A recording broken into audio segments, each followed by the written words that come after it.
ബിസ്മില്ലാഹ് അൽഹംദുലില്ലാഹ് വസ്സലാത്തു വസ്സലാമു അലാ റസൂലില്ലാഹി സ്വല്ലല്ലാഹു അലൈഹി വസല്ലം. റബ്ബിശ്റഹ് ലീ സ്വദ്രി വയസ്സിർ ലീ അംരി വഹ്ലുൽ ഉഖ്ദതം മിൻ ലിസാനി യഫ്ഖഹു ഖൗലി. അസ്സലാമു അലൈക്കും വറഹ്മത്തുള്ളാഹി വബറകാതുഹു. ഇൻഷാ അല്ലാഹ് ഇന്ന് പരിശുദ്ധ ഖുർആനിലെ 35-ാമത്തെ പേജാണ് നമ്മൾ അർത്ഥവും ആശയവും മനസ്സിലാക്കാൻ ഉദ്ദേശിക്കുന്നത്. സൂറത്തുൽ ബഖറയിലെ 220 തുടങ്ങി 224 വരെയുള്ള ആയത്തുകളാണ് ഈ പേജിലുള്ളത്. നമ്മൾ ലാസ്റ്റ് പറഞ്ഞ ആയത്തിൽ പറഞ്ഞത് എന്താണ് കള്ള്, ചൂതാട്ടം എന്ന് അവർ ചോദിക്കുമ്പോൾ അതിനുള്ള മറുപടിയാണ് അള്ളാഹു പറഞ്ഞു തന്നത് അല്ലേ. അടുത്തതും ഒരു ചോദ്യം തന്നെയാണ് അടുത്ത പേജിലും തുടങ്ങുന്നത്. നമുക്ക് നോക്കാം. أعوذ بالله من الشيطان الرجيم بسم الله الرحمن الرحيم في الدنيا والآخرة ويسألونك عن اليتامى قل إصلاح لهم خير وإن تخالطوهم فإخوانكم والله يعلم المفسد من المصلح ولو شاء الله لأعنتكم إن الله عزيز حكيم. ഇവിടെയും ഒരു ചോദ്യമാണ്. അനാഥകളെ പറ്റി അവർ ചോദിക്കും. അനാഥകളോട് എങ്ങനെ പെരുമാറണം എന്ന് അവർ ചോദിക്കും. അപ്പോൾ അവർക്ക് കൊടുക്കേണ്ട മറുപടിയാണ് അള്ളാഹു പറഞ്ഞു തരുന്നത്. നബി സല്ലല്ലാഹു അലൈഹി വസല്ലമയോട് പറയുക, കുൽ നീ പറയുക, ഇസ്ലാഹുൻ നന്മ വരുത്തൽ, ലഹും അവർക്ക്, ഖൈർ അതാണ് ഉത്തമം. ഈ അനാഥകളുടെ കാര്യത്തിൽ ഏറ്റവും നല്ല രീതിയിൽ അവർക്ക് നന്മ വരുത്തലാണ് നിങ്ങൾക്ക് ഏറ്റവും നല്ലത്. വഇൻ തുഖാലിതൂഹും ഇനി നിങ്ങൾ അവരോട് കൂടിക്കലർന്നുവെങ്കിൽ ഫഇഖ്വാനുക്കും എന്നാൽ അവർ നിങ്ങളുടെ സഹോദരങ്ങളാണെന്ന്. ഇപ്പോൾ പണ്ടത്തെ കാലത്ത് എങ്ങനെയാണെന്ന് വെച്ചാൽ ഇന്നത്തെ മാതിരി യത്തീംഖാനകളൊന്നുമില്ല. അനാഥ കുട്ടികളെ വീട്ടിലോട്ട് കൊണ്ടുവരിക ചെയ്യുക. അപ്പോൾ അവരുടെ സ്വത്തുക്കളും ഇവരാണ് നോക്കി നടത്തുന്നത്. അനാഥ എന്ന് പറഞ്ഞാൽ ആരാണ്? പ്രായപൂർത്തി എത്താത്ത പിതാവ് മരിച്ച കുട്ടികളാണ് അനാഥകൾ. അപ്പോൾ അങ്ങനത്തെ കുട്ടികളെ അവർ വീട്ടിലോട്ട് കൊണ്ടുവരുമ്പോൾ അവരുടെ സ്വത്തുക്കൾ കൈകാര്യം ചെയ്യണത് ഈ സംരക്ഷിക്കണവരായിരിക്കും. അപ്പോൾ അതിൽ ഏറ്റവും നല്ല രീതിയിലാണ് പ്രവർത്തിക്കേണ്ടതെന്നാണ് പറഞ്ഞു കൊടുക്കുന്നത്. സൂറത്തു മാഇദയിലും സൂറത്തു നിസായിലും ഒക്കെ അള്ളാഹു ഈ അനാഥകളുടെ സ്വത്തിനെ കുറിച്ച് പറഞ്ഞു തരുന്നുണ്ട്. ഈ അനാഥകളുടെ സ്വത്ത് അന്യായമായി തിന്നുന്നവർ അവരുടെ വയറുകളിൽ തീയാണ് നിറയ്ക്കുന്നത്. തീ എന്ന് വെച്ചിട്ടുണ്ടെങ്കിൽ എന്താ? നരകത്തിലെ തീയാണ് നിറയ്ക്കുന്നത്. അവർ കത്തിജ്വലിക്കുന്ന നരകത്തിലായിരിക്കും എന്ന് അള്ളാഹു പറഞ്ഞുതരാണ്. പിന്നെയും സൂറത്തു നിസായിൽ വേറൊരു ആയത്തുണ്ട്. അതിൽ പറയണമെന്ന് വെച്ചാൽ നിങ്ങൾ അനാഥകളെ പരീക്ഷിച്ചു നോക്കുക. അവർ വലുതായിട്ട് അവർക്ക് പ്രായപൂർത്തി എത്തുമ്പോൾ അവരെ നിങ്ങൾ ടെസ്റ്റ് ചെയ്യുക. അവർ ഈ സ്വത്തൊക്കെ കൈകാര്യം ചെയ്യാനായിട്ടുള്ള കഴിവ് ആയോ എന്ന് നിങ്ങൾ നോക്കാൻ. അപ്പം അതിൽ പറയുന്നുണ്ട്, ഇവർ വലുതാവണത് കണ്ടിട്ട് വേഗം അവരെ സ്വത്ത് നിങ്ങൾ തീർക്കരുതെന്ന്, ഉപയോഗിച്ച് തീർക്കാൻ പാടില്ല. നിങ്ങളൊരു ധനികനാണ്, നിങ്ങൾക്ക് അവരെ നോക്കാനുള്ള പ്രാപ്തി ഉണ്ടെങ്കിൽ, നിങ്ങൾ മാന്യനാണെങ്കിൽ അവരുടെ ധനത്തിൽ നിന്നും യാതൊന്നും ഉപയോഗിക്കരുത്. ഇനിയല്ല നിങ്ങൾക്ക് നിങ്ങളുടെ തന്നെ ഭയങ്കര ദരിദ്രനാണ്, നിങ്ങളുടെ കാര്യങ്ങൾ തന്നെ നിങ്ങൾക്ക് കൊണ്ടുപോകാൻ പറ്റുന്നില്ലെങ്കിൽ മര്യാദ പ്രകാരം അവരുടെ സ്വത്തുക്കളെ നിങ്ങൾക്ക് ഉപയോഗിക്കാമെന്നാണ് അള്ളാഹു പറഞ്ഞു തരുന്നത്. അങ്ങനെ ഇവർ പ്രായപൂർത്തി എത്തിക്കഴിഞ്ഞിട്ട് അവരിൽ കാര്യബോധമൊക്കെ ഉണ്ട്, അവർ മെച്ചുവേർഡ് ആണെന്ന് നമുക്ക് തോന്നി, ഈ സ്വത്ത് അവരെ ഏൽപ്പിച്ചാൽ അവർക്ക് നല്ല രീതിയിൽ കൈകാര്യം ചെയ്യാൻ കഴിയുമെന്ന് തോന്നിയാൽ അവരെ ഏൽപ്പിച്ചു കൊടുക്കാനാണ് അള്ളാഹു പറയണത്. പിന്നെ ഇവരുടെ സ്വത്ത് നമ്മൾ അതുപോലെ വെക്കാനല്ല പറയുന്നത്, അത് വളർത്താൻ, നമുക്കത് ഉപയോഗിച്ച് അവർക്കതിൽ കൂടുതൽ ആക്കിയിട്ട് നല്ല രീതിയിൽ വളർത്തിയിട്ട് അവരെ ഏൽപ്പിക്കാമെന്നാണ് പറയുന്നത്. അപ്പം അനാഥയുടെ സ്വത്തുക്കളുടെ കാര്യത്തിൽ അള്ളാഹു ഏറ്റവും നല്ല രീതിയിൽ നമ്മളോട് അതിനോട് സമീപിക്കണം എന്നാണ് പറഞ്ഞത്. അവരോട് പറയുക, കുൽ നീ പറയുക, ഇസ്ലാഹുൽ ലഹും ഖൈർ അതിൽ നന്മ വരുത്തലാണ് നിങ്ങൾക്ക് ഉത്തമം. ഇനി ആരെങ്കിലും നിങ്ങളോട് ഒന്നിച്ച് കൂടുകയാണെങ്കിൽ അവർ നിങ്ങളുടെ സഹോദരങ്ങളാണെന്ന് പറയും അല്ലെ. ഈ യത്തീമായ കുട്ടികൾ നിങ്ങളുടെ സഹോദരങ്ങളെ പോലെയാണ് നിങ്ങൾ കണക്കാക്കേണ്ടത് അവരെ. പിന്നെന്താ പറയുന്നത്? അള്ളാഹു അറിയുന്നു, അള്ളാഹു യഅലം അള്ളാഹു അറിയുന്നു, അൽ മുഫ്സിദ നാശമുണ്ടാക്കുന്നവനെ, മിനൽ മുസ്ലിഹ് ഒരു നന്മയുണ്ടാക്കുന്നവരിൽ നിന്നും വേർതിരിച്ച് അള്ളാഹ്ക്ക് അറിയാം ആരാണ് നാശമുണ്ടാക്കുന്നതെന്ന് അള്ളാഹ്ക്ക് അറിയാം. വലൗഷ അള്ളാഹു ഉദ്ദേശിച്ചിരുന്നെങ്കിൽ ലഅനതക്കും നിങ്ങളെ അവൻ ബുദ്ധിമുട്ടിക്കുക തന്നെ ചെയ്യുമായിരുന്നു. ഇന്നല്ലാഹ അസീസുൻ ഹക്കീം നിശ്ചയമായും അള്ളാഹു ഏറെ പ്രതാപശാലിയും അഗാധജ്ഞനുമാണ്. ഇതാണ് അനാഥകളുടെ വിഷയത്തിൽ ചോദിച്ചപ്പോൾ അള്ളാഹു നൽകിയ മറുപടി. നബി സല്ലല്ലാഹു അലൈഹി വസല്ലമ പറഞ്ഞ ഹദീസുകൾ ഇവിടെ നമ്മൾ ഓർക്കേണ്ടതാണ്. അനാഥയെ സംരക്ഷിക്കുന്നവർ സ്വർഗത്തിൽ ഇങ്ങനെ ആയിരിക്കും എന്ന് പറഞ്ഞിട്ട് നബി സല്ലല്ലാഹു അലൈഹി വസല്ലമയുടെ ചൂണ്ടുവിരലും നടുവിരലും കൂടി ഉയർത്തിപ്പിടിച്ച് കാണിച്ചതാണ്. ഇതുപോലെ ഏറ്റവും അടുത്തടുത്തായിരിക്കും നബി സല്ലല്ലാഹു അലൈഹി വസല്ലമയുടെ കൂടെ ആയിരിക്കും അനാഥകളെ സംരക്ഷിക്കുന്നവർന്ന് നബി സല്ലല്ലാഹു അലൈഹി വസല്ലമ നമുക്ക് പറഞ്ഞു തന്നിട്ടുണ്ട്. അപ്പോൾ അവരെ സംരക്ഷിക്കേണ്ട പ്രാധാന്യമാണ്. പിന്നെ പറഞ്ഞിട്ടുണ്ട്, അനാഥകളുടെ മുമ്പിൽ വെച്ചിട്ട് നമ്മുടെ കുട്ടികൾക്ക് നമ്മൾ ചുംബനം നൽകരുത്, അല്ലെങ്കിൽ നമ്മൾ അവരെ താലോലിക്കരുത്. കാരണം ആ കുട്ടികളുടെ മനസ്സിൽ അത്രയ്ക്കും അവർക്ക് വിഷമം ഉണ്ടാക്കുന്ന രീതിയിൽ നമ്മൾ ചെയ്യരുത് എന്ന് പറഞ്ഞു തന്നിട്ടുണ്ട് അല്ലേ. അടുത്ത ആയത്തിൽ അള്ളാഹു വേറൊരു വിഷയമാണ് പറയണത്, വിവാഹത്തിനെ കുറിച്ചിട്ടാണ് പറയണത്. നിങ്ങൾ ഒരു സത്യവിശ്വാസിയായ ഒരാൾ ഒരു ബഹുദൈവ വിശ്വാസിനിയായ സ്ത്രീയെ കല്യാണം കഴിക്കാൻ പാടില്ല. ഏതുവരെ? അവർ വിശ്വാസിനിയാകുന്നത് വരെ, അവർ വിശ്വാസം സ്വീകരിക്കുന്നത് വരെ നിങ്ങൾ വിവാഹം കഴിക്കാൻ പാടില്ല. നിങ്ങൾ ഒരു മുശ്രിക്കായ, അതായത് ബഹുദൈവ വിശ്വാസിയായ ഒരു സ്ത്രീയെ കല്യാണം കഴിക്കുന്നതിനേലും നല്ലത് ഒരു വിശ്വാസിനിയായ അടിമ സ്ത്രീയാണ്. അടിമ സ്ത്രീനെ ഇപ്പോൾ ആരും കല്യാണം കഴിക്കാൻ പോകുന്നു ആലോചിക്കുക, അവർക്ക് യാതൊരു സ്വാതന്ത്ര്യവും ഇല്ലാത്തവരാണല്ലേ. അപ്പം അത്ര പോലും നിങ്ങൾ ഒരു ബഹുദൈവ വിശ്വാസിനിയായ സ്ത്രീയെ കല്യാണം കഴിക്കാൻ പാടില്ല എന്നാണ് ഇവിടെ പറഞ്ഞു തരുന്നത്. നമുക്ക് നോക്കായത്ത്, വലാ തൻകിഹുൽ മുശ്രികാതി ഹത്താ യുഅ്മിൻ വല അമതും മുഅ്മിനത്തുൻ ഖൈറും മിൻ മുശ്രികത്തിൻ വലൗ അഅജബത്കും.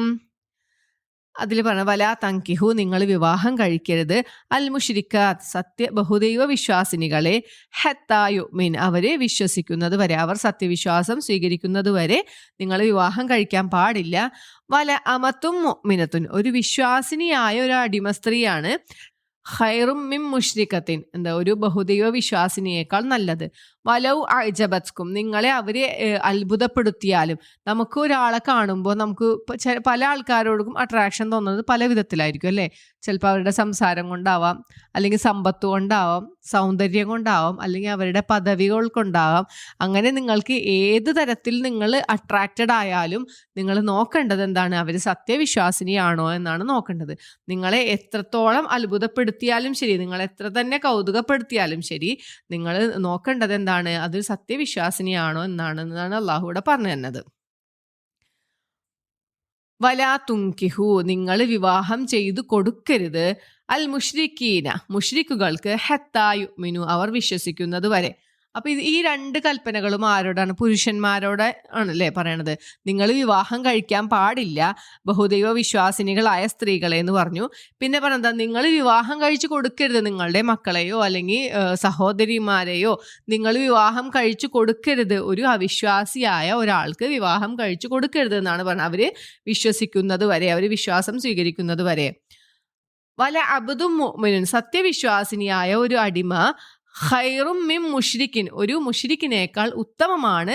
വലൗ അഅജബത്കും, അത് നേരത്തെ പറഞ്ഞ ആയത്ത് തന്നെയാണ് ഇവിടെയും പറയണത്.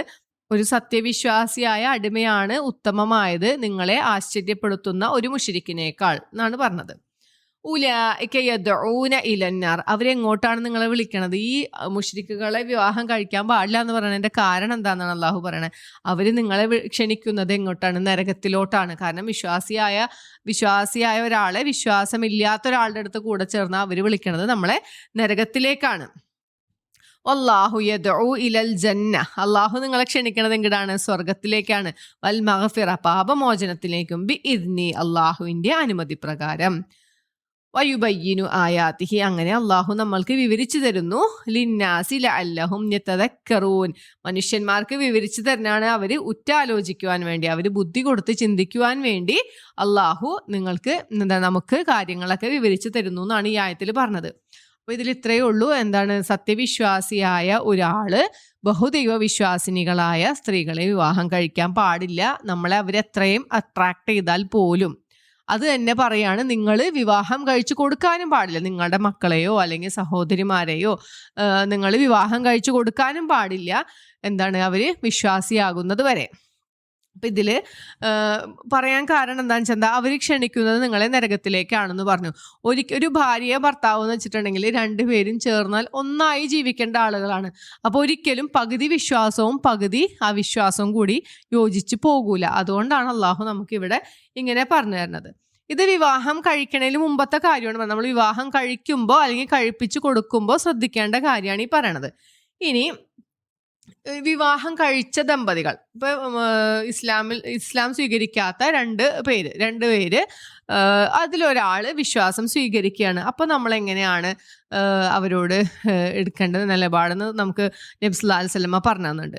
ഒരിക്കലും വിശ്വാസിയായ ഒരു ആളുടെ ഇണയെ ഒരിക്കലും ത്വലാഖ് ചെയ്യേണ്ട കാര്യമില്ല, അയാൾ വിശ്വസിച്ചിട്ടില്ല എന്നുള്ള കാരണത്താൽ. അതിനൊരു ഉദാഹരണം പറഞ്ഞു തന്നത് നബി സല്ലല്ലാഹു അലൈഹി വസല്ലമയുടെ മകൾ സൈനബ് റളിയല്ലാഹു അൻഹ കല്യാണം കഴിച്ചത് ആരെയാണ്? അബുൽ ആസ്, അതായത് ഖദീജ റളിയല്ലാഹു അൻഹയുടെ സഹോദരിയായ ഹാലയുടെ മകനാണ് അബുലാസ്. അതായത് നബി സല്ലല്ലാഹു അലൈഹി വസല്ലമയുടെ പത്നിയായ ഖദീജ റളിയല്ലാഹു അൻഹയുടെ സഹോദരിയായ ഹാലയുടെ മകനാണ് അബുല്ലാസ്. ഇത് നബി സല്ലല്ലാഹു അലൈഹി വസല്ലമയുടെ നുബുവത്തിന് മുൻപായിരുന്നു ഇവരുടെ വിവാഹം. അങ്ങനെ നബി സല്ലല്ലാഹു അലൈഹി വസല്ലമയ്ക്ക് നുബുവത്ത് കിട്ടുന്ന സമയത്ത് ഈ അബുലാസ് നാട്ടിലില്ല, കച്ചവടത്തിന് വേണ്ടി പോയിരിക്കുകയാണ്. അപ്പോൾ അദ്ദേഹം കച്ചവടം കഴിഞ്ഞ് തിരിച്ചു വരുമ്പോൾ വീട്ടിലൊക്കെ ഒരു മാറ്റം. സൈനബ് റളിയല്ലാഹു അൻഹ ഇസ്ലാം സ്വീകരിച്ചിരിക്കുന്നു. അപ്പൊ ചോദിക്കുന്നുണ്ട് അദ്ദേഹം വന്നിട്ട്, ഞാൻ വരണ വരെ ഒന്ന് വെയിറ്റ് ചെയ്യായിരുന്നില്ലേ എന്ന് ചോദിച്ചപ്പോ സൈനബ് റളിയല്ലാഹു അൻഹു പറഞ്ഞു, എൻ്റെ വാപ്പ ഇതുവരെ ഒരു നുണ പറയാത്ത ഒരാളാണ്, അപ്പൊ അതുകൊണ്ട് ഞാൻ അതിൽ വിശ്വസിച്ചു, താങ്കളും ഈ ഇസ്ലാമിൽ വിശ്വസിക്കണം എന്ന് പറഞ്ഞു. അപ്പോൾ അബുലാസ് സമ്മതിച്ചില്ല, ആൾക്ക് പാരമ്പര്യ മതം ഇതുവരെ അവർ വിശ്വസിച്ചു പോകുന്ന രീതിയിലല്ലാണ്ട് ഇസ്ലാമിലേക്ക് വരാൻ പറ്റില്ല എന്ന് പറഞ്ഞു. അങ്ങനെ സൈനബ് റളിയല്ലാഹു അൻഹ സങ്കടത്തോടെ നബി സല്ലല്ലാഹു അലൈഹി വസല്ലമയോട് പറയുന്നുണ്ട്. അപ്പോഴും നബി സല്ലല്ലാഹു അലൈഹി വസല്ലമ ഒരിക്കലും ആളുടെ കൂടെ ജീവിക്കണ്ടെന്ന് പറയണില്ല. അത് കഴിഞ്ഞ് 13 വർഷം കഴിഞ്ഞ് നബി സല്ലല്ലാഹു അലൈഹി വസല്ലമ ഹിജ്റ പോവാണ്. മദീനയിലേക്ക് പോകുമ്പോൾ സൈനബ് റളിയല്ലാഹു അൻഹ ആകെ സങ്കടത്തിലാണ്. കാരണം ഇവിടുന്ന് എല്ലാവരും പോവുകയാണ് മദീനയിലോട്ട്. അങ്ങനെ നബി സല്ലല്ലാഹു അലൈഹി വസല്ലമയോട് പോയിട്ട് അനുവാദം ചോദിക്കുന്നുണ്ട്, ഞാൻ എൻ്റെ ഭർത്താവിൻ്റെയും മക്കളുടെയും കൂടെ ഇവിടെ മക്കയിൽ നിന്നോട്ടെ എന്ന് ചോദിച്ചു. അങ്ങനെ നബി സല്ലല്ലാഹു അലൈഹി വസല്ലമ അനുവാദം കൊടുക്കുകയാണ്. 13 വർഷം അപ്പോൾ അവർ ജീവിച്ചത് എങ്ങനെയാണ്? ഒരാൾ ഇസ്ലാം സ്വീകരിച്ചുകൊണ്ടും ഒരാൾ മുശ്രിക്കുമായിട്ടാണ് ജീവിക്കണത്. അത് കഴിഞ്ഞ് നബി സല്ലല്ലാഹു അലൈഹി വസല്ലമ മദീനയിലോട്ട് പോയി. ആദ്യത്തെ യുദ്ധം നമ്മൾ പറഞ്ഞു അല്ലേ, ഹിജ്റ 2-ാം വർഷമാണ് ബദർ യുദ്ധം. ബദർ യുദ്ധത്തിൽ ഈ ഒരു സൈഡിൽ നബി സല്ലല്ലാഹു അലൈഹി വസല്ലമയും ഒരു സൈഡിൽ ശത്രുപക്ഷത്ത് ആരുണ്ട്? അബുലാസ് ഉണ്ട് യുദ്ധത്തിന്. അങ്ങനെ യുദ്ധത്തിൽ 70 തടവുകാരെയാണ് ബദർ യുദ്ധത്തിൽ പിടിച്ചത്. അതിലൊരാൾ ഇദ്ദേഹമായിരുന്നു. അങ്ങനെ മോചനദ്രവ്യം വാങ്ങിച്ച് ഇവരെ വിടാം എന്നുള്ള തീരുമാനത്തിലായി. അങ്ങനെ മോചനദ്രവ്യം സാധനങ്ങൾ നോക്കിയപ്പോൾ അതിലൊരു പരിചയമുള്ള ഒരു മാല കണ്ടു.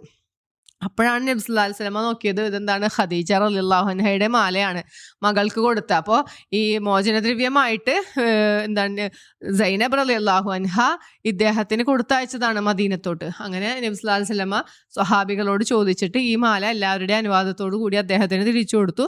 അദ്ദേഹത്തെ തിരിച്ചു പറഞ്ഞയക്കുന്നുണ്ട്. എന്നിട്ട് പറഞ്ഞു, ഇതുവരെ നിങ്ങൾ ഒരുമിച്ചായിരുന്നു, ഇപ്പോൾ ഇസ്ലാമിനെതിരെ യുദ്ധം ചെയ്തത് കാരണം ഇനി സൈനബ് റളിയല്ലാഹു അൻഹയെ അവിടെ നിർത്താൻ പറ്റില്ല, സൈനബ് റളിയല്ലാഹു അൻഹയെ ഇങ്ങോട്ട് മദീനയിലോട്ട് അയക്കണം എന്ന് പറഞ്ഞു. അങ്ങനെ മദീനയിലോട്ട് വരികയാണ്. അത് കഴിഞ്ഞ് ഹിജ്റ 6-ാം വർഷം പിന്നെയും യുദ്ധത്തിൽ പിടിക്കുകയാണ് അബുലാസിനെ. അപ്പോൾ നബി സല്ലല്ലാഹു അലൈഹി വസല്ലമയുടെ മകളുടെ അടുത്ത് വന്നു, അഭയം തേടുകയാണ്. അങ്ങനെ അപ്പോഴും നബി സല്ലല്ലാഹു അലൈഹി വസല്ലമ ക്ഷമിച്ചു. അപ്പോൾ കച്ചവടം കഴിഞ്ഞ് വരുമ്പോൾ ഈ ഫുൾ ചരക്കുകളായിട്ടാണ് ഇദ്ദേഹത്തെ പിടിച്ചത്. അങ്ങനെ എല്ലാവരുടെയും അനുവാദപ്രകാരം ഇദ്ദേഹത്തെ പറഞ്ഞയച്ചു. അങ്ങനെ മക്കയിലോട്ട് പോയി ഈ കച്ചവട സാധനം എല്ലാവരുടെയും കച്ചവടത്തിന്റെ വിഹിതമൊക്കെ അവർക്ക് കൊടുത്തു. എല്ലാവരോടും മക്കാരോട് പറഞ്ഞു, ഞാൻ നിങ്ങളെ ആരെയും പറ്റിച്ചിട്ടില്ല, നിങ്ങൾ തന്ന എല്ലാം നോക്കിക്കോ എന്ന് പറഞ്ഞപ്പോൾ എല്ലാം കൃത്യമാണ്, എല്ലാവർക്കും അവരുടെ ഓഹരിയൊക്കെ കിട്ടി. എന്നിട്ട് പറഞ്ഞു അവിടെ വെച്ചിട്ട് ഷഹാദത്ത് ചൊല്ലാണ്, ഇസ്ലാം സ്വീകരിച്ചു. അങ്ങനെ നബി സല്ലല്ലാഹു അലൈഹി വസല്ലമയുടെ അടുത്ത് വന്നിട്ട് ഇസ്ലാം സ്വീകരിക്കുകയാണ്. പിന്നീട് നബി സല്ലല്ലാഹു അലൈഹി വസല്ലമ ഇവരെ ഒരുമിച്ച് ജീവിക്കാനായിട്ട് സമ്മതിച്ചു എന്നാണ്. അപ്പോൾ ഒരിക്കലും ഒരു 2 പേര് ഭാര്യയും ഭർത്താവായി ജീവിക്കുമ്പോൾ ഒരാൾ ഇപ്പോൾ ഇസ്ലാം സ്വീകരിച്ചു എന്ന കാരണം കൊണ്ട് അവരെ ഒരിക്കലും വേർപിരിക്കേണ്ടതില്ല എന്നുള്ളതിനൊരു ഉദാഹരണമാണ് ഇത്. അപ്പം ഇതിൽ പറഞ്ഞിരിക്കുന്ന കാര്യം, വിവാഹം ആലോചിക്കുന്നതിന് മുമ്പ് നമ്മൾ ശ്രദ്ധിക്കേണ്ട കാര്യങ്ങളാണ് പറഞ്ഞു തന്നത്. ഇനി അടുത്ത ആയത്തിൽ പറഞ്ഞത് അടുത്തൊരു വിഷയമാണ്. അടുത്തതും ഒരു ചോദ്യം തന്നെയാണ്. ഈ ചോദ്യങ്ങളൊക്കെ ആരാ ചോദിക്കണേ? മക്കയിലുള്ള സത്യവിശ്വാസികളാവും അല്ലെങ്കിൽ മുശ്രിക്കുകളാവും. അവരുടെ ഇടയിലുള്ള സംശയങ്ങൾ അവർ നബി സല്ലല്ലാഹു അലൈഹി വസല്ലമയോട് ചോദിക്കുമ്പോൾ അള്ളാഹു അതിന് കൊടുക്കുന്ന മറുപടിയാണ് നമുക്കിത് പറഞ്ഞു തരുന്നത്. അടുത്ത ആയത്തിൽ അവരുടെ ചോദ്യം ഇതാണ്, എന്താണ് ആർത്തവം? സ്ത്രീകളിൽ ഉണ്ടാകുന്ന ആർത്തവം എന്താണെന്നാണ് ചോദ്യം. അപ്പോൾ നമുക്ക് നോക്കാം. വയസ്അലൂനക അനിൽ മഹീദ് ഖുൽ ഹുവ അദൻ ഫഅതസിലുൻ നിസാഅ ഫിൽ മഹീദ് വലാ തഖറബൂഹുന്ന ഹത്താ യത്ഹുർൻ. യസ് അലൂനക്ക അവർ നിന്നോട് ചോദിക്കുന്നു, അനിൽ മഹീൽ ആർത്തവത്തെ പറ്റി ചോദിക്കുന്നു. അപ്പോൾ കൊടുക്കേണ്ട മറുപടി അള്ളാഹു പറഞ്ഞുതരാണ്. കുൽ നീ പറയുക, ഹുവ അതൻ അതൊരു ഉപദ്രവമാണ്, അല്ലെങ്കിൽ ഒരു ബുദ്ധിമുട്ടുണ്ടാകുന്ന സംഭവമാണ്, അല്ലെങ്കിൽ ഒരു മാലിന്യമാണത്. അതെന്ന് കുറെ അർത്ഥങ്ങളുണ്ട്. ഫഅ്തസിലു അതിനാൽ നിങ്ങൾ വിട്ടുനിൽക്കുവിൻ, നിസാ സ്ത്രീകളിൽ നിന്നും ഫിൽ മഹീൽ ആർത്തവത്തിന്റെ സമയത്ത് നിങ്ങൾ വിട്ടുനിൽക്കുവിൻ, വലാ തഖ്റബൂഹുൻ അവരെ നിങ്ങൾ സമീപിക്കുകയും ചെയ്യരുത്, ഹത്തായത്തുഹുർ അവർ ശുദ്ധിയാകുന്നത് വരെ. അപ്പൊ എന്താണ് ആർത്തവം എന്ന് ചോദിച്ചപ്പോൾ അള്ളാഹു കൊടുത്ത മറുപടി ഇതാണ്. അതൊരു ബുദ്ധിമുട്ടുണ്ടാക്കുന്ന ഒരു സമയമാണ് അവർക്ക്. അതുകൊണ്ട് നിങ്ങൾ സ്ത്രീകളുടെ അടുത്ത് നിന്നും സ്ത്രീകളോട് സമീപിക്കരുത്, നിങ്ങൾ അവരിൽ നിന്നും വിട്ടുനിൽക്കണം. ഈ സമീപിക്കരുതെന്നുള്ളതിന്റെ ഉദ്ദേശം അവരുമായിട്ട് കൂടെ ജീവിക്കരുത് എന്നല്ല, ലൈംഗികമായി ബന്ധപ്പെടരുത് എന്നാണ് അതിന്റെ അർത്ഥം. ഈ ആയത്ത് അവതരിക്കാനുള്ള പശ്ചാത്തലം എന്ന് പറഞ്ഞാല്, യഹൂദികളില് അന്നത്തെ കാലത്ത് സ്ത്രീകള് ആർത്തവകാരികളായി കഴിഞ്ഞാൽ അവരുടെ കൂടെ ഭക്ഷണം കഴിക്കുകയോ അവരെ വീട്ടിൽ ഒന്നിച്ച് പെരുമാറാനൊന്നും സമ്മതിക്കാറില്ല, അവരെ അകറ്റി നിർത്തിയിരുന്നു. അതിനെക്കുറിച്ച് സ്വഹാബികൾ വന്ന് ചോദിച്ചപ്പോൾ അള്ളാഹു ഈ ആയത്ത് അവതരിപ്പിച്ചു കൊടുക്കുക ചെയ്തത്. അപ്പൊ എന്താണ്, അതൊരു ഉപദ്രവമാണ്, അല്ലെങ്കിൽ അവർക്കൊരു വിഷമം ഉണ്ടാക്കുന്ന, ബുദ്ധിമുട്ടുണ്ടാക്കുന്ന ഒരു സമയമാണ്. അതുകൊണ്ട് നിങ്ങൾ അവരുടെ അടുത്ത് ലൈംഗികമായി ബന്ധപ്പെടരുതെന്ന് മാത്രമേ ഉള്ളൂ. ബാക്കി എന്ത് കാര്യം ചെയ്യണേനും കുഴപ്പമില്ല. പല ഹദീസുകളും ഉണ്ടല്ലേ. ആയിഷ റളിയല്ലാഹു അൻഹ പറഞ്ഞ ഹദീസുണ്ട്. നബി സല്ലല്ലാഹു അലൈഹി വസല്ലമ ഈ ടൈമിൽ ആർത്തവ കാലത്ത് ആയിഷ റളിയല്ലാഹു അൻഹയുടെ മടിയിൽ തലവെച്ച് കിടക്കാറുണ്ടായിരുന്നു. നബി സല്ലല്ലാഹു അലൈഹി വസല്ലമ ഖുർആൻ പാരായണം ചെയ്യാറുണ്ടായിരുന്നു. ആയിഷ റളിയല്ലാഹു അൻഹ മുടി ചീകി കൊടുക്കാറുണ്ടായിരുന്നു എന്നൊക്കെ പല ഹദീസുകളുണ്ട്. അപ്പൊ നമ്മൾ മനസ്സിലാക്കേണ്ടത്, ഈ ഒരു പീരീഡിൽ നമ്മൾ ഭാര്യ ഭർത്താക്കന്മാർ തമ്മിൽ ബന്ധപ്പെടാൻ പാടില്ല.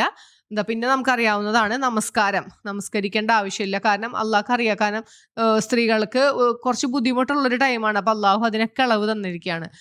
നിസ്കരിക്കേണ്ട, ആ നിസ്കാരം പിന്നീട് നമ്മൾ വീട്ടിൽ നമസ്കരിക്കേണ്ട ആവശ്യമില്ല. നോമ്പുണ്ട്, നോമ്പ് എടുക്കാൻ പാടില്ല, പക്ഷെ നമ്മൾ നോമ്പ് വീട്ടിൽ നോൽക്കേണ്ടതാണ്. പിന്നെന്താ, ത്വാഫ് ചെയ്യാൻ പാടില്ല. ഇത്രയും കാര്യങ്ങളാണ് ഈ ഒരു പീരീഡിൽ നമ്മൾ ശ്രദ്ധിക്കേണ്ട കാര്യം. ചെയ്യാൻ പാടില്ല എന്ന് നമ്മളെ പഠിപ്പിച്ചിട്ടുള്ളൂ. ഒരിക്കലും ഖുർആൻ ഓതാൻ പാടില്ല എന്നോ പഠിക്കാൻ പാടില്ല എന്നൊന്നും പറഞ്ഞിട്ടില്ല.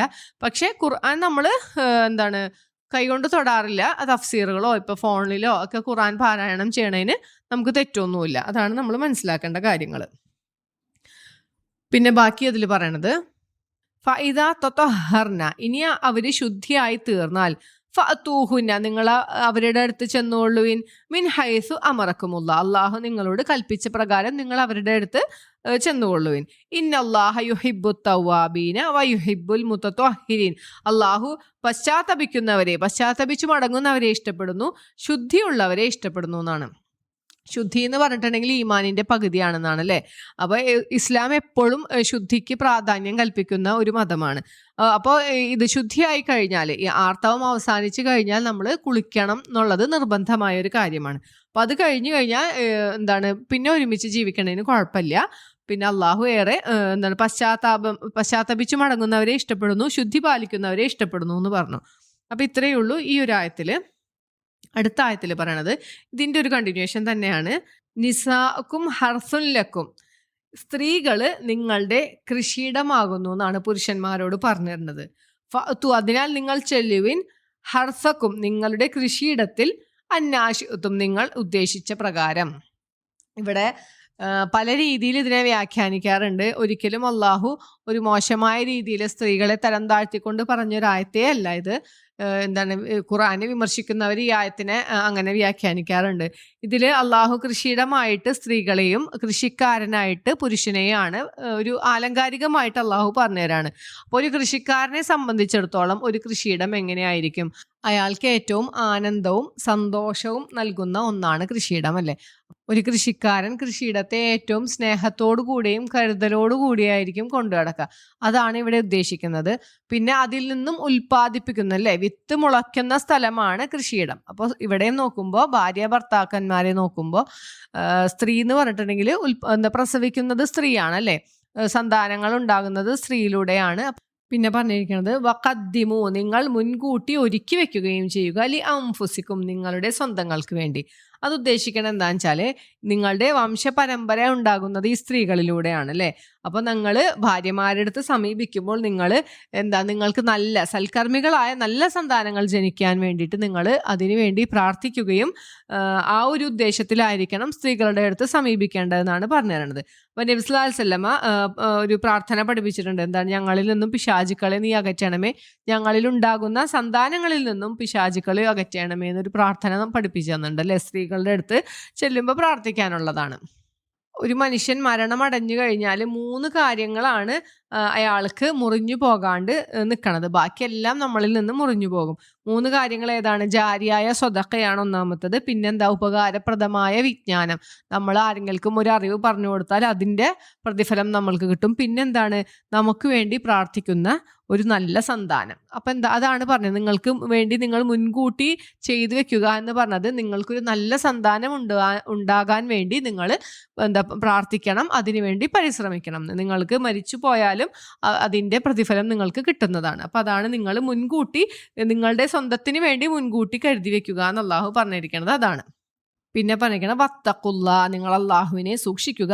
വഅലമു, നിങ്ങൾ അറിയുകയും ചെയ്യുക. അന്നകും മുലാഖൂ, നിങ്ങൾ അവനുമായി കണ്ടുമുട്ടുന്നവരാണ് അല്ലെ. അള്ളാഹുമായി കണ്ടുമുട്ടുന്നവരാണെന്ന് നിങ്ങൾ അറിയുക. നിങ്ങൾ അള്ളാഹുവിനെ സൂക്ഷിക്കുകയും ചെയ്യുക. വബശ്ശിരിൽ മുഅ്മിനീൻ, സത്യവിശ്വാസികൾക്ക് സന്തോഷ വാർത്ത അറിയിക്കുകയും ചെയ്യുക എന്നാണ് പറഞ്ഞു തന്നിട്ടുള്ളത്. പിന്നെ അടുത്ത ആയത്തിൽ പറയണത് ولا تجعلوا الله عرضة لأيمانكم أن تبروا وتتقوا وتصلحوا بين الناس والله سميع عليم. ഇവിടെ അള്ളാഹു പറഞ്ഞത് എന്താണെന്ന് വെച്ചാൽ നമ്മളൊരു നന്മ ചെയ്യാനായിട്ട് എന്തെങ്കിലും ഒരു കാര്യം, നല്ലതായ ഒരു കാര്യം ചെയ്യാൻ ഉദ്ദേശിച്ചു, പക്ഷെ അയാള് മുമ്പ് സത്യം ചെയ്തു പോയി ഞാനത് ചെയ്യൂലാന്ന്. അതായത് ഒരു കാര്യം ചെയ്യാനായിട്ട് ഒരു കാര്യത്തെ പറ്റി ഒരാൾ സത്യം ചെയ്തു, എന്നിട്ട് അയാൾക്ക് പിന്നെയാണ് മനസ്സിലായത് ഈ സത്യം ചെയ്തതല്ല, അതിനേൽ ഉത്തമമായത് വേറൊരു കാര്യമാണെന്ന് കണ്ടാൽ അള്ളാഹു പറയാണ് ഈ ഒരു സത്യത്തിന്റെ പേരിൽ നിങ്ങൾ ആ നന്മയെ മുടക്കരുത് എന്ന്. അപ്പം നമ്മൾ ആദ്യം മനസ്സിലാക്കേണ്ടത് എന്തൊരു കാര്യത്തിനും പിടിച്ച് അള്ളാഹുവിൻ്റെ പേരിൽ സത്യം ചെയ്യണ ഒരു രീതി ശരിയല്ല. സ്ഥാനത്തും അസ്ഥാനത്തും ഒക്കെ പോയിട്ട് എപ്പോൾ പറഞ്ഞാലും അള്ളാഹി അല്ലെങ്കിൽ അള്ളാഹു എന്നെ സത്യം എന്ന് പറയണ ഒരു രീതി ശരിയല്ല. അത് നമ്മൾ മുമ്പും ഒരു ആയത്തിൽ പറഞ്ഞിട്ടുണ്ടായിരുന്നു. അപ്പോൾ നമ്മൾ അള്ളാഹുവിനെ പിടിച്ചൊരു കാര്യത്തിൽ സത്യം ചെയ്തു, പിന്നീടാണ് നമുക്ക് മനസ്സിലായത് നമ്മൾ ഈ ചെയ്ത കാര്യമല്ല, നമ്മൾ വിചാരിച്ചു വെച്ച കാര്യമല്ല നന്മ, വേറൊരു കാര്യമാണ് നന്മ എന്ന് നിങ്ങൾക്ക് മനസ്സിലായാലും നിങ്ങൾ ഒരിക്കലും ആ നന്മ ചെയ്യുന്നതിൽ നിന്നും നിങ്ങളെ ഈ സത്യം മുടക്കരുത് എന്നാണ് പറഞ്ഞത്. വലാ തജ്അലു, നിങ്ങൾ ആക്കരുത് അള്ളാഹുവിനെ ഉർലത്തൻ, ഒരു വിലങ്ങ് അല്ലെങ്കിൽ ഒരു മുടക്കമായ ഒരു തടസ്സമാക്കരുത്. ലി ഐമാനിക്കും, നിങ്ങളുടെ സത്യങ്ങൾക്ക്. നിങ്ങൾ എന്തെങ്കിലും ഒരു കാര്യത്തിൽ സത്യം ചെയ്താൽ, അള്ളാഹുവിൻ്റെ പേരിൽ സത്യം ചെയ്താൽ അതൊരിക്കലും നിങ്ങൾക്കൊരു തടസ്സമാകരുത്. എന്തിന്? അൻ തബറു, നിങ്ങൾ നന്മ ചെയ്യുന്നതിന്. നിങ്ങളൊരു നന്മ ചെയ്യുന്നതിന് ഒരിക്കലും ആ സത്യം നിങ്ങൾക്ക് തടസ്സമാകരുത്. വതത്തഖൂ, നിങ്ങൾ സൂക്ഷ്മത പാലിക്കുകയും വതുസ്ലിഹു, അസ്ലഹാൻ ചെന്ന് നന്നാക്കുക, നിങ്ങൾ നന്മ പ്രവർത്തിക്കുകയും ചെയ്യുക. ബൈനന്നാസ്, മനുഷ്യന്മാർക്കിടയിൽ നിങ്ങൾ നന്മ പ്രവർത്തിക്കുകയും ചെയ്യുക. വല്ലാഹു സമീഉൻ അലീം, അള്ളാഹു എല്ലാം കേൾക്കുന്നവനും അറിയുന്നവനും ആകുന്നു എന്നാണ് ഈ ആയത്തിൽ പറയണത്. ഇതിൻ്റെ ഒരു കണ്ടിന്യൂഷൻ തന്നെയാണ് അടുത്തൊരായത്ത്. നമുക്ക് ഇൻഷാ അല്ലാഹ് അടുത്ത പേജ് പറയുമ്പോൾ നമുക്കത് നോക്കാം. അപ്പം ഇത്രയേ ഉള്ളൂ ഈ ഒരു പേജിൽ. ആദ്യം പറഞ്ഞു അവരുടെ ഒരു ചോദ്യമാണ് ഫിദ്ദുനിയ വൽ ആഖിറ, ഇഹലോകത്തിൻ്റെയും പരലോകത്തിൻ്റെയും വിഷയത്തിൽ അവർ ചോദിക്കുകയാണ്, ചിന്തിക്കുവാൻ വേണ്ടിയിട്ട് അവർ ചോദിക്കുകയാണ് എങ്ങനെയാണ് ഞങ്ങൾ അനാഥകളോട് ഉള്ള ഞങ്ങളുടെ സമീപനം എങ്ങനെയാവണമെന്ന് ചോദിച്ചപ്പോൾ അള്ളാഹു മറുപടി കൊടുത്ത് എന്താണ്? ഏറ്റവും ഉത്തമമായ രീതിയിൽ അവരോട് പെരുമാറാനാണ് പറഞ്ഞിട്ടുള്ളത് അല്ലേ. അള്ളാഹു ഉദ്ദേശിച്ചിരുന്നെങ്കിൽ അള്ളാഹ്ക്ക് അറിയാം ആരാണ് നന്മ ചെയ്യുന്നത് അല്ലെങ്കിൽ ആരാണ് നാശം കുഴപ്പമുണ്ടാക്കുന്നതെന്നൊക്കെ അള്ളാഹ്ക്ക് അറിയാം. അള്ളാഹു നിങ്ങളെ ബുദ്ധിമുട്ടിക്കുക തന്നെ ചെയ്യും അള്ളാഹു ഉദ്ദേശിച്ചിട്ടുണ്ടെങ്കിൽ. അള്ളാഹു ഏറെ പ്രതാപശാലിയും അഗാധജ്ഞനുമാണെന്നാണ് ആദ്യത്തെ ആയത്തിൽ പറഞ്ഞത്. പിന്നെ പറഞ്ഞെന്താണ്? വിവാഹത്തിന്റെ കാര്യത്തിൽ പറഞ്ഞു, നിങ്ങൾ സ്ത്രീകളെ വിവാഹം കഴിക്കുമ്പോൾ ഒരു ബഹുദൈവ വിശ്വാസിനികളായ സ്ത്രീകളെ നിങ്ങൾ വിവാഹം കഴിക്കാൻ പാടില്ല എന്ന് പറഞ്ഞു തന്നു. ഇവിടെ നമ്മൾ മനസ്സിലാക്കേണ്ട ഒരു കാര്യം, ബഹുദൈവ വിശ്വാസികളുടെ കൂട്ടത്തിൽ അള്ളാഹു വേദക്കാരെ ഉൾപ്പെടുത്തിയിട്ടില്ല. വേദക്കാരെന്ന് പറഞ്ഞിട്ടുണ്ടെങ്കിൽ ക്രിസ്ത്യാനികളെയും യഹൂദന്മാരെയും ജൂതന്മാരെയും അള്ളാഹു ഉൾപ്പെടുത്തിയിട്ടില്ല. അപ്പോൾ സൂറത്തു മാഇദയിൽ അള്ളാഹു പറയുന്നുണ്ട് നിങ്ങൾക്ക് അവരിൽ നിന്നും അനിവാര്യമാണെങ്കിൽ വിവാഹം കഴിക്കാം. അത്രയും അനിവാര്യമാണെങ്കിൽ മാത്രം, അതൊരു ലൈസൻസ് ആയിട്ട് എടുക്കാനല്ല പറഞ്ഞത്. പക്ഷെ പല പണ്ഡിതന്മാരുടെ ഇടയിലും പല അഭിപ്രായമാണ്. കൂടുതൽ പണ്ഡിതന്മാരും അതത്ര യോജിച്ചതായിട്ട് പറഞ്ഞു തരുന്നില്ല. പക്ഷെ അള്ളാഹു നമുക്ക് അനുവദിച്ചെന്ന കാര്യം അവർക്ക് ചെയ്യാൻ പാടില്ല എന്ന് പറയാനും പറ്റില്ല. പക്ഷെ പല പണ്ഡിതന്മാരും അതിനോടത്ര അനുകൂലമായിട്ടല്ല മറുപടി നമുക്ക് പറഞ്ഞു തന്നിട്ടുള്ളത്. സാധാരണ സ്ത്രീകളെ കല്യാണം ആലോചിക്കുമ്പോൾ എപ്പോഴും ഒരു 4 കാര്യങ്ങളാണ് കൂടുതലായിട്ട് നോക്കാറ്. അവരുടെ സമ്പത്ത്, പിന്നെ തറവാട്, പിന്നെ സൗന്ദര്യം, പിന്നെയാണ് ദീൻ നോക്കുക. നമ്മളപ്പോൾ ഏറ്റവും പ്രാധാന്യം നൽകേണ്ടത് ദീനിനാണെന്നാണ് നമുക്ക് പറഞ്ഞു തരുന്നത്. അപ്പൊ അതിലൊരു ഹദീസിൽ പറഞ്ഞേക്കണം ഇങ്ങനെയാണ്: മതമുള്ളവളെ കൊണ്ട് നീ ഭാഗ്യം നേടുക എന്ന്. ബാക്കിയെല്ലാം നശിച്ചു പോകും. ദീനുള്ള ഒരാളെ കല്യാണം കഴിച്ചാലാണ് നിങ്ങൾക്കത് ഭാവിയിലേക്കും ഉപകാരപ്പെടുകയുള്ളൂ എന്നാണ് പറഞ്ഞത്. വേറൊരു ഹദീസിൽ നബി സല്ലല്ലാഹു അലൈഹി വസല്ലം പറഞ്ഞത് എങ്ങനെയാണ്: ഇഹലോകം ഒരു വിഭവമാണ്. ഈ ഇഹലോക വിഭവങ്ങളിൽ ഏറ്റവും ഉത്തമമായത് സൽവൃത്തയായ ഒരു സ്ത്രീയാണ്. നല്ല സ്വഭാവമുള്ള ദീനിയായ ഒരു സ്ത്രീ, ഭാര്യയാണ് ഈ ഇഹലോകത്തിൽ കിട്ടാവുന്നതിൽ വെച്ച് ഏറ്റവും നല്ല വിഭവം എന്നാണ് നബി സല്ലല്ലാഹു അലൈഹി വസല്ലം പറഞ്ഞു തന്നിട്ടുള്ളത്. അപ്പോൾ നമ്മൾ കല്യാണം കഴിക്കുമ്പോൾ ശ്രദ്ധിക്കേണ്ട കാര്യങ്ങളാണ് ഈ ആയത്തിൽ പറഞ്ഞ. കല്യാണം കഴിക്കുമ്പോഴും കല്യാണം കഴിപ്പിച്ചു കൊടുക്കുമ്പോഴും ശ്രദ്ധിക്കേണ്ട കാര്യങ്ങൾ. അടുത്ത ആയത്തിൽ പറഞ്ഞു എന്താണ് ആർത്തവം എന്ന് ചോദിച്ചു. അതിനുള്ള മറുപടിയാണ് അള്ളാഹു ആയത്തിൽ നൽകിയത്. പിന്നെ സ്ത്രീകളെ ഒരു കൃഷിയിടമായിട്ട് അള്ളാഹു ഉപമിച്ചു എന്ന് പറഞ്ഞു. പുരുഷനെ ഒരു കർഷകനായിട്ടും പറഞ്ഞു. പിന്നെ പറഞ്ഞത് ലാസ്റ്റ് പറഞ്ഞ ആയത്തിൽ നിങ്ങളെ ഒരു നന്മ ചെയ്യാനായിട്ട് ഒരിക്കലും അള്ളാഹുവിൻ്റെ പേരിൽ സത്യം ചെയ്തതിൻ്റെ പേരിൽ അതൊരു തടസ്സമാവരുത്. നിങ്ങൾക്ക് നന്മയാണെന്ന് മനസ്സിലായി കഴിഞ്ഞാൽ ആ നന്മ പ്രവർത്തിക്കുക എന്നാണ് അള്ളാഹു പറഞ്ഞത്. പിന്നെ നമ്മളൊരു സത്യം ചെയ്താൽ, ഒരു സത്യം ചെയ്തു നമ്മൾ ആ സത്യത്തെ ലംഘിക്കുകയാണ്, അവിടെ മാറ്റുമ്പോൾ നമുക്കൊരു പ്രായശ്ചിത്തം അള്ളാഹു പറഞ്ഞു തരുന്നുണ്ട്. ഒന്നില്ലെങ്കിൽ 10 സാധുക്കൾക്ക് ഭക്ഷണം നൽകുക, അല്ലെങ്കിൽ വസ്ത്രം കൊടുക്കുക, അല്ലെങ്കിൽ ഒരു അടിമയെ സ്വതന്ത്രനാക്കി വിടുക. അത് കഴിയാത്ത പക്ഷം 3 ദിവസം നോമ്പ് നോൽക്കുക. ഇതാണ് നമ്മളൊരു സത്യം, ഒരു സത്യം ചെയ്തിട്ട് അതിനെ ലംഘിക്കുകയാണെങ്കിൽ ഉള്ള പ്രായശ്ചിത്തം അള്ളാഹു പറഞ്ഞുതരാണ്. അപ്പം അത് നമ്മൾ ശ്രദ്ധിക്കണം. ഒരിക്കലും നമ്മളൊരു നന്മയല്ലാത്ത കാര്യത്തിന് വേണ്ടി സത്യം ചെയ്യാൻ പാടില്ല. അതൊരു കുടുംബ ബന്ധം മുറിക്കുന്ന വിഷയത്തിലോ അല്ലെങ്കിൽ അള്ളാഹുവിനോട് അനുസരണക്കേട് കാണിക്കുന്ന ഒരു വിഷയത്തിലൊന്നും നമ്മൾ സത്യം ചെയ്യാൻ പാടില്ല. ഇത്രയൊക്കെയാണ് ഈ ഒരു പേജിൽ പറഞ്ഞിട്ടുള്ളത്. ഇൻഷാ അല്ലാഹ് അടുത്ത ഓഡിയോയിൽ അടുത്ത പേജ് നോക്കാം. അപ്പം നമുക്ക് നിർത്താം. സുബ്ഹാനകല്ലാഹുമ്മ വബിഹംദിക അഷ്ഹദു അൻ ലാ ഇലാഹ ഇല്ലാ അൻത അസ്തഗ്ഫിറുക വഅതൂബു ഇലൈക്. അസ്സലാമു അലൈക്കും വറഹ്മത്തുള്ളാഹി വബറകാതുഹു.